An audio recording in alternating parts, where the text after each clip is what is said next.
मैं गर्व से कहता हूं कि मैं एक हिंदुस्तानी हूं और जानते हैं क्यों? क्योंकि आज से 20 साल पहले इसी हिंदुस्तान ने यह कहा था कि नई सदी का इंतजार है और नई सदी के लिए भारत तैयार है।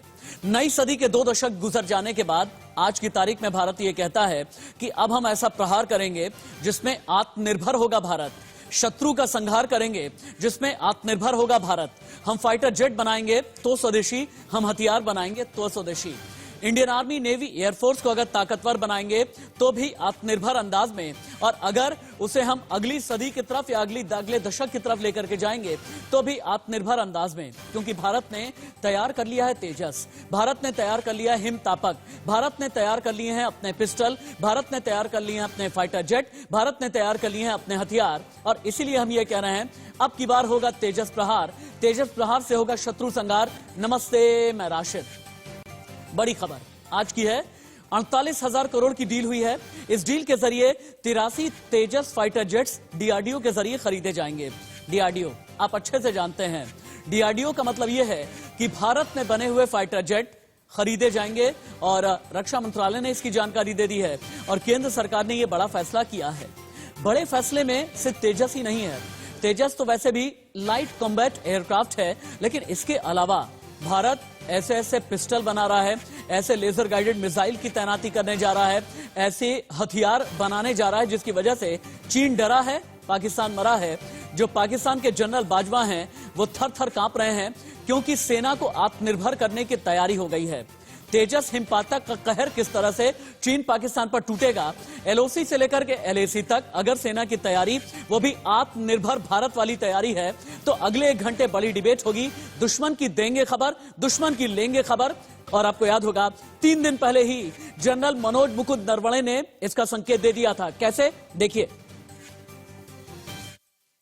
It is not only eastern Ladakh, but we have maintained a high state of alertness all along our northern borders. We are alert and ever ready to meet any challenges. 8 rounds of talks between the corps commanders have taken place. We are now awaiting for the dates for the 9th round of talks, and I'm sure that through dialogue and discussion, we will be able to reach an amicable solution. There is indeed increased cooperation between China and Pakistan in both military and non-military fields, and a two-front threat is very much something that we have to be prepared to deal with. तेजस का होगा प्रहार, चीन पाकिस्तान से करेंगे are पार, और कैसे चीन पाकिस्तान से आर पार करेंगे आगे हम आपको बताएंगे। लेकिन इस वक्त बड़े डिफेंस एक्सपर्ट का पैनल मेरे साथ में जुड़ चुका है। इंट्रोड्यूस कर देता हूं मैं। विंग कमांडर प्रफुल्ल बख्शी मेरे साथ में हैं, group captain doctor VN Jha हैं, major general doctor GG Dwivedi हैं, major general retired JKS Parihar हैं, कर्नल शिवदान सिंह भी मेरे साथ में जुड़े हुए हैं। आप 5 गेस्ट ऐसे हैं जिनसे पिछले कई सालों में मेरी बातचीत होती रही है, लेकिन इस साल पहली बार बात कर रहा हूं और इसीलिए मैं कहूंगा अ वेरी वार्म वेलकम। आप यशस्वी हैं और आप लोग पराक्रमी हैं और इसी वजह से आपसे बात करने में मेरे रोंगटे खड़े हो जाते हैं, मुझे गूज़बम्स आ जाते हैं। विंग कमांडर प्रफुल्ल बख्शी, क्या यह नया दशक भारत को आत्मनिर्भर बना देने वाला है? मैं सिर्फ तेजस की बात नहीं करूंगा, मैं सिर्फ हिमतापक की बात नहीं करूंगा, मैं सिर्फ स्वदेशी पिस्टल की बात नहीं करूंगा, मैं डीआरडीओ के बने हथियारों की बात नहीं करूंगा, बल्कि सेना को आत्मनिर्भर बना देने की बात कर रहा हूं मैं। क्या नया दशक सेना को आत्मनिर्भर बना देने वाला है? आपने राशिद बिल्कुल ठीक कहा। यही मैं सुनने के लिए इतना आतुर था कि एटलीस्ट अब कोई हम कह सकते हैं खुल के कि अब हमारी सेना स्वावलंबी बनाए हथियारों के द्वारा ही लड़ाई करेगी। अब हमारी सेना को मोहताज नहीं होना पड़ेगा, जैसे कारगिल में आपको मोहताज होना पड़ रहा था 155 मिलीमीटर शेल के लिए। अब सेना का जो रूप है वो टोटली डिफरेंट हो जाएगा। क्यों? क्योंकि हमारी इंडस्ट्री डिफेंसी नहीं बढ़ रही, हमारी ओवरऑल नेशनल इंडस्ट्रियल सेटअप बढ़ रहा है। जब नेशनल इंडस्ट्रियल सेटअप बढ़ता है तो आपका इंडिजनाइजेशन प्रोग्राम ऑटोमेटिक हो जाता है, जैसे चाइना का हो चुका है। Yes, major general retired JKS Parihar, अगला सवाल मेरा आपसे है। हमने आजादी के बाद से 40 के दशक में एक युद्ध लड़ा है। हमने 62 की लड़ाई लड़ी, 65 की लड़ी, 71 की लड़ी, 1999 की लड़ी। इन लड़ाइयों में या इन जंग में भारत आत्मनिर्भर नहीं अपने आप को कह पाता था। अगर हथियारों के लिए टैंक के लिए, फाइटर जेट के लिए, लाइट कॉम्बैट एयरक्राफ्ट के लिए और बाकी अपने बम बंदूक बारूद तक के लिए हमें कभी अमेरिका की तरफ देखना पड़ता था, कभी रशिया की तरफ देखना पड़ता था, कभी इजराइल की तरफ, तो कभी फ्रांस की तरफ देखना पड़ता था। लेकिन भारत अब जिस तरह की तैयारी कर रहा है, क्या ये कहा जाए कि ये स्वदेशी सेना वाला भारत है? क्या ये कहा जाए कि अगला दशक भारत का अपना है, जहां पर मेड इन इंडिया हथियार होंगे, made in India jet fighters होंगे और हमें किसी भी युद्ध के वक्त में या फिर ऐसे भी किसी दूसरे देश की तरफ नहीं देखना होगा अपनी सेना के हथियारों के प्रोक्यूरमेंट के लिए?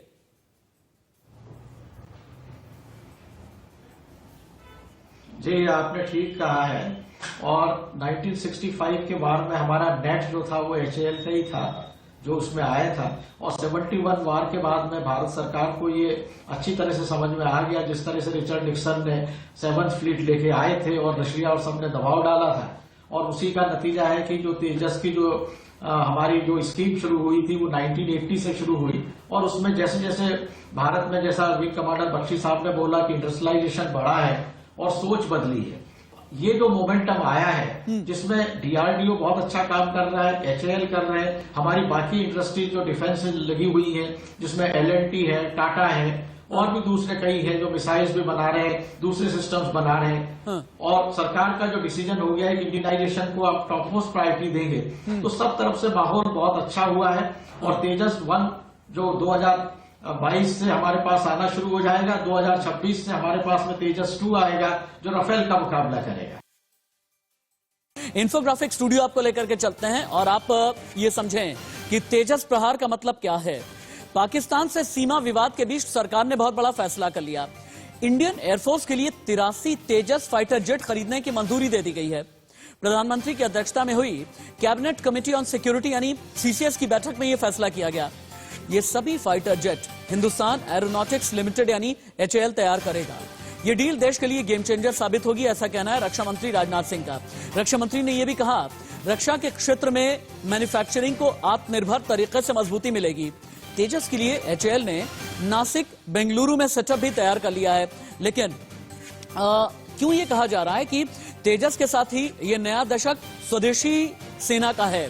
तेजस कितना तेजस्वी है, अब आप ये भी जानें।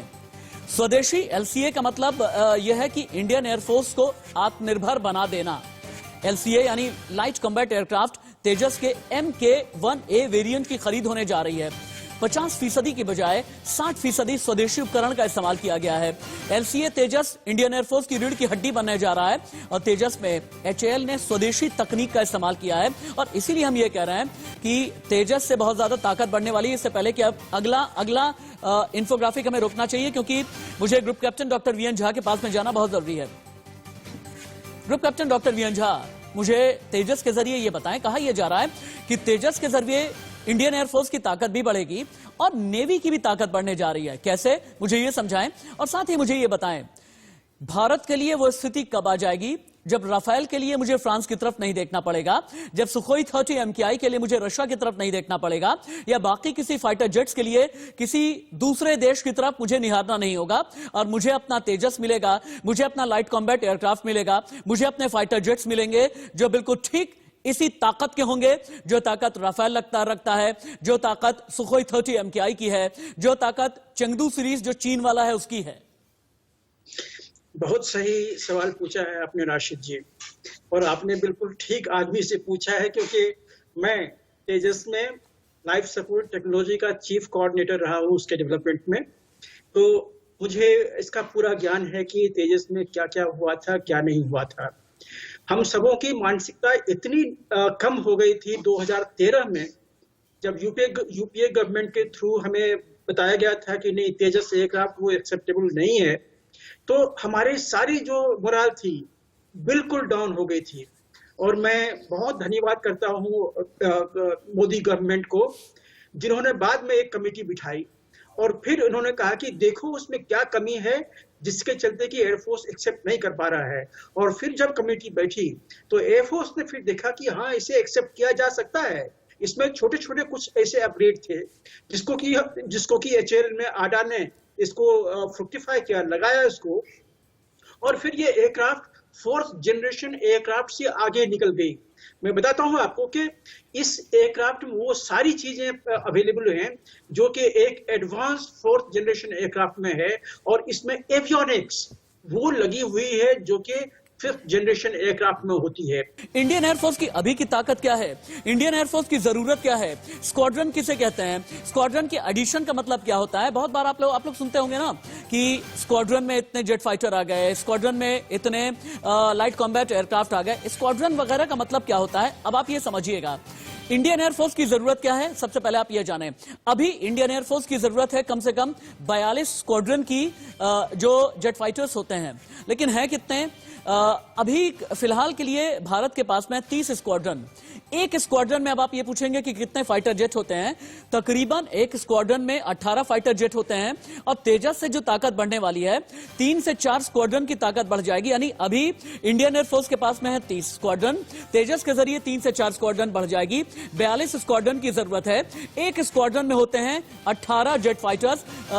विंग कमांडर प्रफुल्ल बख्शी, मैं ठीक बता रहा हूं, मेरी स्टडी ठीक है स्क्वाड्रन के बारे में? आप बिल्कुल ठीक कह रहे हैं। 18 से 20 होते हैं, कई में पहले 20 भी होते थे, और इनमें से सब फाइटर नहीं होते, मतलब कुछ 2 या 3 ट्विन सीटर एयरक्राफ्ट होते हैं, ट्रेनर होते हैं, उनकी भी कैपेसिटी और फ्लाइंग कैपेबिलिटी वही होती है, आर्मामेंट कैपेबिलिटी वही होती है। तो आप बिल्कुल ठीक कह रहे हैं। अभी हमारे पास 34 स्क्वाड्रन हो जाएंगे तेजस के आने के बाद, पर हमारे को 42 स्क्वाड्रन की जरूरत है, जैसे आपने बोला। बिल्कुल ठीक। कर्ण शिरदान, डिफेंस में अग्रेशन किस तरीके से आता है, हमें एक बार के लिए आप समझाएं।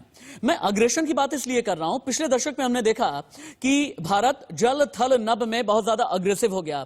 एलएसी पर अगर ड्रैगन ने आंखें तरेरी तो भारत ने उसे जाकर के साउथ चाइना सी में भी घेर लिया। पाकिस्तान ने अगर हिमाकत करने की कोशिश की, ऑपरेशन ऑल आउट चला दिया। क्या जब हम आत्मनिर्भर बनने लगते हैं, क्या हम जब हथियार स्वदेशी तरीके से बनाने लगते हैं, तो ऐसे में यह स्थिति आ जाती है जब हम अग्रेशन में आ जाते हैं अपने डिफेंस को लेकर के। और इतना अग्रेशन हो गया है एलएसी एलओसी पर, न तो चीन हमारे सामने टिक पा रहा है और न ही पाकिस्तान कोई हिमाकत करने की कोशिश या जरूरत करेगा 1999 की जैसी या उससे पहले वाली। देखिए, एग्रेशन आने में 3 बातें बहुत जरूरी हैं। अच्छा, सबसे पहले सेना का आत्मबल। चाइनीज जो है उसके अंदर जो है कंपलसरी मिलिट्री ट्रेनिंग में, सर्विस में उनके जवान आते हैं और उनका इतना मनोबल हाई नहीं है जितना हमारे ट्रुप्स का है। हमारे सारे सैनिक अपने बलिदान के लिए हमेशा तैयार हैं। उनका आत्मबल बहुत ऊंचा है, हमारी सेनाओं का आत्मबल बहुत ऊंचा है। और हथियारों से ये आत्मबल और भी मजबूत हो गया है जी। क्योंकि पहले हमें हमेशा ये लगता था कि पता नहीं 11th आवर पे हो सकता है हमारा सप्लायर हमारी सप्लाई बंद कर दे या हमें ब्लैकमेल करने की कोशिश करे। अच्छा। तो इसकी वजह से हमारा आत्मबल, हमारे जो स्वदेशी हथियार जो बने हैं उनके कारण हमारा आत्मबल बहुत अच्छा हो गया है। क्योंकि हमने भी ये कह दिया ना कि ये नए युग का भारत है और अगर जरूरत पड़ी तो घर में घुस करके मारना भी जानता है। नए युग का भारत है जब पंचशील की तरफ नहीं देखेगा, सीधे आएगा गलवान में, सीधे आएगा पेंगोंग में, सीधे आएगा एलएसी पर, सीधे जाकर के घुस जाएगा अगर उसे एयर स्ट्राइक करनी हुई तो भी। लेकिन तेजस की खासियत क्या है, जिस तेजस की बात हम बार बार कर रहे हैं, ये भी तो आपके लिए जानना जरूरी है ना। मेजर जनरल जीजी द्विवेदी के पास मैं चलूं उससे पहले तेजस की खासियत आप जाने। मेरे पीछे ही उड़ता नजर आ रहा है ना आपको, तेजस प्रहार शत्रु संहार जहां आप देख रहे हैं। तेजस हवा से हवा जमीन में मिसाइल छोड़ सकता है, ये इसकी ताकत है। तेजस में एंटीशिप मिसाइल, बम, रॉकेट तीनों ही लगाए जा सकते हैं, ये इसकी ताकत है। 42% कार्बन फाइबर, 43% एल्यूमिनियम अलॉय से बना हुआ है। तेजस भारत में विकसित हल्का मल्टी रोल फाइटर जेट है। हिंदुस्तान एरोनॉटिक्स लिमिटेड यानी HAL ने इसे विकसित किया है। इंडियन एयरफोर्स के साथ नेवी की जरूरतें भी पूरी करता है तेजस। तेजस से BVR मिसाइल का सफल परीक्षण किया जा चुका है। अब BVR मिसाइल क्या है ये भी आप जान लें। इन शॉर्ट, हवा में मार करने की ताकत रखती है BVR मिसाइल। तेजस का रात में अरेस्टेड लैंडिंग का ट्रायल भी कामयाब रहा था। पाकिस्तान से सटे गुजरात के नलिया में तेजस की तैनाती होगी। राजस्थान के फलौदी एयरबेस पर भी स्क्वाड्रन तैनात होगी। मेजर जनरल जीजी द्विवेदी, अब मुझे ये बताएं, अगर गुजरात में पाकिस्तान से लगी हुई सीमा के पास नलिया में अगर तैनाती हो रही है, स्ट्रेटेजिक इंपॉर्टेंस क्या है, और राजस्थान में जिस जगह मैं तेजस की तैनाती की बात कर रहा हूं, इसकी भी रणनीतिक भूमिका थोड़ी हमें समझाएं आप। देखो रशीद, पहले तो हमें बड़ी तस्वीर समझनी चाहिए कि आत्मनिर्भरता क्या है और आजकल के इस युग में इसकी क्यों अहमियत है। हाँ। किसी भी देश को अगर शक्तिशाली बनना है तो उसको अपने डिफेंस में आत्मनिर्भर होना होगा, अपने एनर्जी में आत्मनिर्भर होना होगा, टेक्नोलॉजी में आत्मनिर्भर होना होगा। तो इसलिए ये जो डिफेंस की आत्मनिर्भरता है इसकी बहुत ही मान्यता है, बहुत ही अहम भूमिका है। हाँ। अभी आपने स्पेसिफिक क्वेश्चन पूछा मेरे से कि तेजस की हमारी वेस्टर्न सेक्टर में कैसे एम्प्लॉयमेंट होगी। देखिए, हमारी इस समय हम 2 फ्रंट वॉर की बात कर रहे हैं। चाइना का फ्रंट, मेन फ्रंट अभी हो गया है, और पाकिस्तान का, और दोनों देशों में बहुत कल्यूजन है। इनका बहुत ही एक क्या कहते हैं नाता रिश्ता है। तो हमने दोनों फ्रंट को देखना है। अभी तेजस जो है ये एक मल्टी रोल एयरक्राफ्ट है, इसके मल्टीपल फंक्शन है, और ये 4+ जनरेशन का एयरक्राफ्ट है।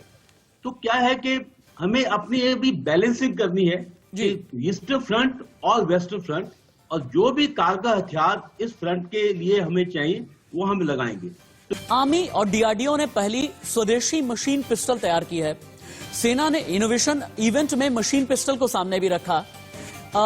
9mm पिस्टल की जगह इस्तेमाल में इसे लाया जा सकता है। स्वदेशी है ये। इस मशीन पिस्टल की फायर रेंज करीब 100 मीटर तक है। इजराइल की यूजी सीरीज गन की तर्ज पर इसे तैयार किया गया है, और प्रोटोटाइप पिस्टल से 300 से ज्यादा राउंड फायर भी किए जा चुके हैं। यह भी स्वदेशी यानी आत्मनिर्भर भारत की तरफ। लेकिन हिम तापक की हिम ताकत क्या है, अब आप ये जाने हिम तापक क्या है। ये यहां पर एक तस्वीर आपको नजर आ रही है ना, ये हिम तापक है। हिम तापक क्या है ये जाने आप। सियाचिन लद्दाख में तैनात जवानों को नई ताकत मिली है। डीआरडीओ ने जवानों के लिए हिमतापक हीटिंग डिवाइस तैयार की है। हिमतापक से सेना का बंकर -40 डिग्री में भी गर्म रहेगा। आर्मी ने इस डिवाइस के लिए 420 करोड़ का ऑर्डर भी दिया है। हिमतापक को बर्फीले इलाकों में सेना की पोस्ट पर लगाया जाएगा। हिमतापक बैक ब्लास्ट वाली जहरीली गैस से भी बचाएगा। हीटिंग डिवाइस कार्बन डाइऑक्साइड से भी जवानों को बचाएगा। अभी रखें इसे। अब ये बैक ब्लास्ट क्या होता है एक बार आपको बताना बहुत जरूरी है। जब भी कभी ऐसा होता है ना कि गन फायर किया जाता है, कभी भी कोई सैनिक अगर गन फायर करता है यूं अगर पोजीशन लेकर के, तो वापस उसे झटका उसके कंधों पर लगता है, और इसे ही बोलते हैं बैक ब्लास्ट। और बैक ब्लास्ट में बहुत बार क्या होता है कि कार्बन डाइऑक्साइड गैस की जहरीली होती है, और इसकी वजह से हमारे सैनिकों को उनकी सेहत को नुकसान पहुंचता है, और इससे भी हिम तापक बचाएगा। यानी तकनीक को साथ में लेकर के चल रहे हैं। तकनीक जो स्वदेशी होगी।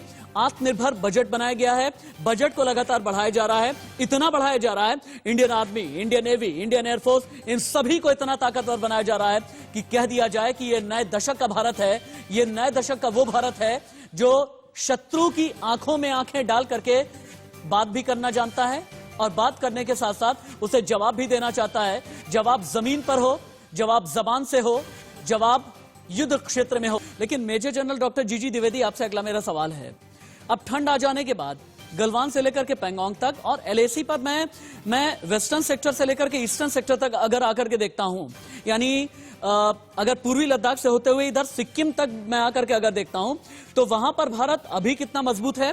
और अगर बार बार चीन इस तरह की हिमाकत कर रहा है कि कभी अपने एयरबेस को अपग्रेड करने की कोशिश कर रहा है, कहीं पर मिलिट्री एक्सरसाइज की जा रही है भारत की सीमा से 36 किलोमीटर की दूरी पर ही, चीन चाहता क्या है? क्या उसे ये लग रहा है कि जैसे जैसे अब टेम्परेचर बढ़ता जाएगा, जैसे जैसे ठंड कम होती जाएगी, वैसे वैसे फिर से एक छोटे युद्ध की तैयारी करें, या छोटी घुसपैठ की तैयारी करें, छोटी झड़प की तैयारी करें? मैं अपना अनुभव आपसे साझा करना चाहता हूं दर्शकों के साथ, क्योंकि मैं सियाचिन में बटालियन कमांडर था। हाँ। और त्रिशूल में और ऐसी नॉर्थ ईस्ट में मैं अपने फॉर्मेशन कमांडर था। हाँ। सबसे पहले हमारी जो तैयारी है वो बहुत मजबूत है, और हमें पूरा ये अनुभव है कि चीन क्या कर सकता है, क्या नहीं कर सकता है, पहली बात। दूसरी बात ये है कि देखो, अभी ये तनावपूर्ण जो हालात बने हुए हैं ये अप्रैल से शुरू हुए हैं, और इसका कोई कमी आने की कोई यत्न नहीं है, क्योंकि चीन भी अड़ा हुआ है और भारत ने भी बता दिया है कि देखो ये सीनाजोरी नहीं चलेगी। तो इस समय एक संतुलन बना हुआ है। हमारा अनुभव बहुत है हाई ऑल्टीट्यूड वॉरफेयर में। सियाचिन में हम 1984 से लगे हुए हैं, मैं 1991 में वहां बटालियन कमांडर था। तो बहुत सी चीजें, जैसे अभी हिम तापक का आप जिक्र कर रहे थे, ऐसे बड़े बड़ी सहूलतें जवानों को मिल रही हैं। और यहाँ वेदर की कैजुअलिटी बहुत ज्यादा होती है, और इसलिए हमें अपनी जवानों की कंफर्ट, उनके हथियारों का बहुत ही तवज्जो देनी चाहिए। हाँ। अभी ये देखो जो हालात हैं ये डीबीओ में, ये डीबीओ एक बहुत ही सेंसिटिव इलाका है। यहाँ काराकोरम पास है और काराकोरम पास की जो चाइना की है वो बहुत ही इससे सेंसिटिव है, क्योंकि हम इसके आगे जाके चाइना के अंदर जा सकते हैं। हाँ। और